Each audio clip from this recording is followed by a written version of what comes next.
Grandfather hijacked Dad's company after the funeral. One binder of receipts and a shareholder vote flipped the room and forced a trustee. Before we start, tap like, hit subscribe and ring the bell. Let's go. On paper my father looked indestructible, the kind of man who could juggle night classes, 2 jobs and bedtime stories without dropping his grin. Hospital air burned cold in my nose when the diagnosis came back as final. Stomach cancer, the kind that steals names and leaves the room smelling like lemon and plastic. Tubing whispered at his bedside.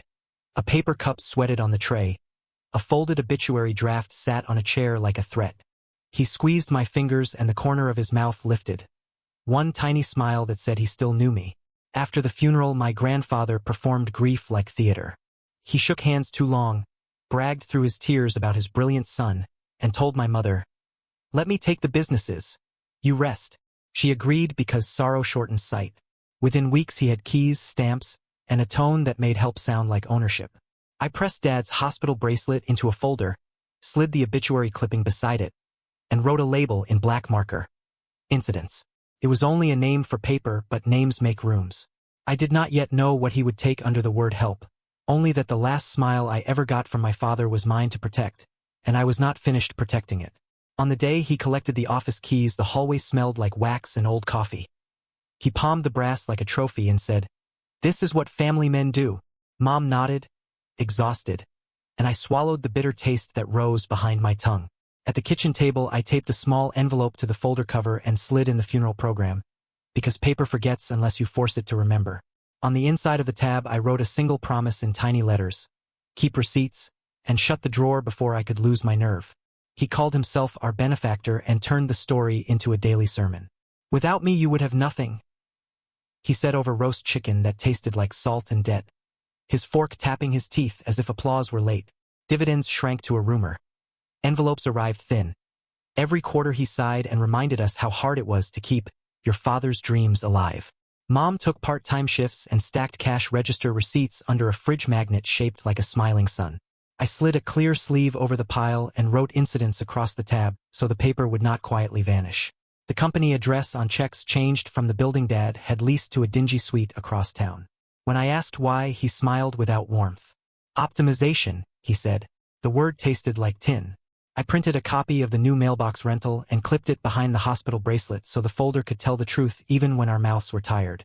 On Sundays he paraded us past neighbors as proof of his virtue. His voice syrupy, his hand heavy on my shoulder, then itemized our costs at dinner like a bill we could never pay. As a kid I swallowed it. As a teen I watched Mom avoid his eyes and heard the scrape in her sighs. One night I opened a dividend statement that might as well have been a blank page and traced the zeros in the light from the stove. I slid that page into the folder and felt the cardboard grow heavier. That was when the story started to wobble under its own lies, and I began to count. The hallway smelled like mop water. The old wall clock stuttered. My sister's textbooks shed paper dust across the table. "Are we okay?" she whispered. "We are surviving," I said, and the word surviving felt like a splinter I could not spit out. I wrote the date in my pocket notebook, drew a small square, and labeled it audit later because someday I would need more than anger. The first crack came with a voice I trusted clearing a throat. One of Dad's partners called to check on us, careful at first, then honest. "How is your grandfather treating the estate?" he asked. I answered with the script we had been fed. Silence flattened the line. "He is not a savior," the man said. "He is a siphon." He described profit trails bending around our family, lease payments routed to a private account in grandfather's name, and our company pushed from its prime office while competitors paid him to sit in our chairs. I could hear paper sliding on his desk as he read. Dates, amounts, signatures. The apartment smelled like hot dust from the heater. My skin prickled the way it does when a truth finally finds air. "Send me what you can," I said. He emailed a scan of a lease addendum and a short memo summarizing diverted dividends. I printed both and slid them behind a fresh tab. The folder creaked like a hinge taking weight. "Why tell me now?" I asked. "Because your father built this to feed you," he said. "And I am done watching a thief call himself generous." I set the phone down and stared at the crooked family photo on the bookcase until the faces stopped swimming. In my pocket notebook I wrote 2 lines. Shares held on our behalf and who actually signs. Then I underlined the quiet phrase that changed everything.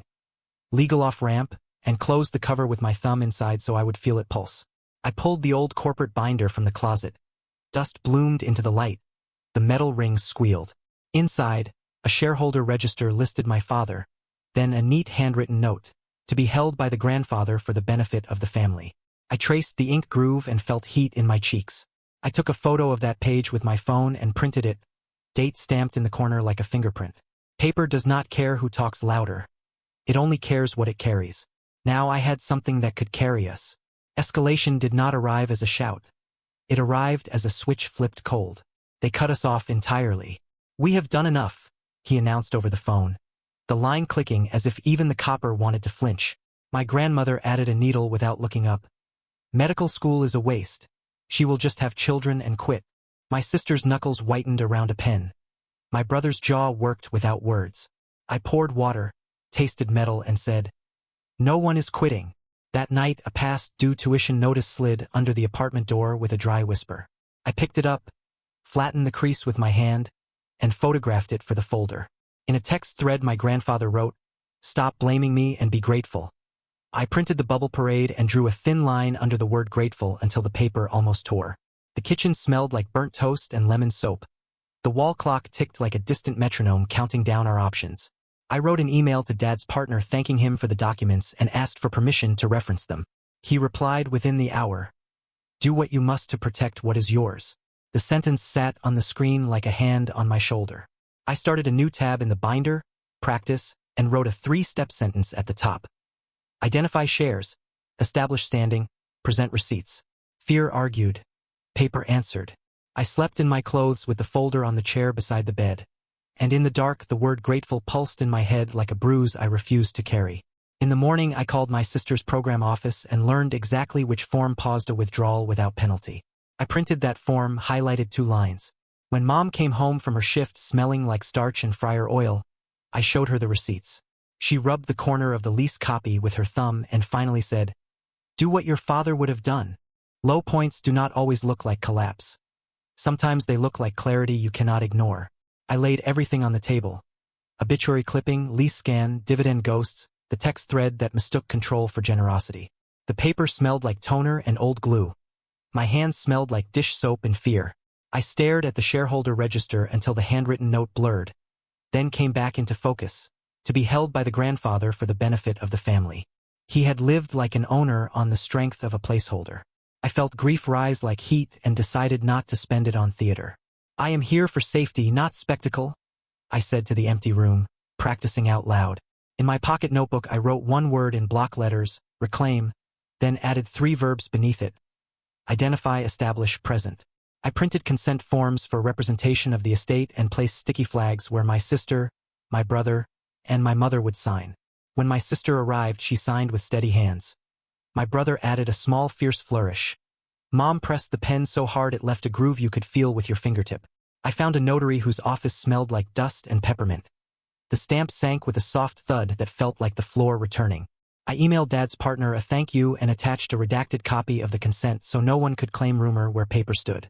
Then I wrote a single line at the bottom of a clean page. Repair before revenge, receipts before speeches. I slid that page into the practice tab and closed the binder. Tomorrow I would find out whether the register still knew his own handwriting, and whether a room full of men who once cheered his stories were ready to read a different ending. I wrote the decision like a clean flight plan. Identify shares, establish standing, present receipts. Then I added a 4th line in plain type, an off-ramp that kept dignity in the room. Step back from day-to-day control in exchange for a modest advisor stipend and a thank you letter for past help, or remain and accept a trustee and a full audit. Mom read it twice, voice low. "We give him a door first?" "Always," I said. I printed a special meeting notice, an agenda with 4 lines, and a proxy form with blanks bright as snow. I addressed certified envelopes to him, to the partner, and to the registered agent. The post office smelled like rubber bands and paper dust. The clerk stamped green receipts until the counter trembled. At the kitchen table, I taped the stipend letter to the inside cover of the binder so my hand would feel the offer before it felt the anger. My phone buzzed. The partner's reply, short and human. "Do what protects what is yours." I wrote the meeting for 2 p.m. on a weekday so daylight could keep the room honest, and slid a little recorder into the folder so memory would not be the only witness. On the agenda margin I drew a tiny square and labeled it fair choice. "If he signs the stipend, we thank him. I told my brother. And if he refuses? He asked. Then we count hands and fix the books, I said. And the pen left a groove in the paper like a runway. I walked through the living room rehearsal alone, lips moving, feet tracing the pauses where fear liked to stand. The carpet smelled like old soap and sunlight. I set out chairs at the table and named them under my breath: trustee, partner, agent, mom, so the placements would calm the noise in my chest. Then I opened the old register again and ran a finger under the line that had posed as a throne, letting the ink groove steady my breath. Outside, a bus sighed at the curb. Upstairs, a drawer thumped. In my hand, the envelope edges nipped like cold teeth. I sealed the last envelope, pressed the flap flat, and listened to the quiet, which sounded like a clock taking sides. Preparation felt like sanding rough wood until it stopped biting. I pulled a certificate of good standing at the state office that smelled like toner and carpet shampoo. The clerk slid a crisp sheet under glass and nodded at the company name like an old friend.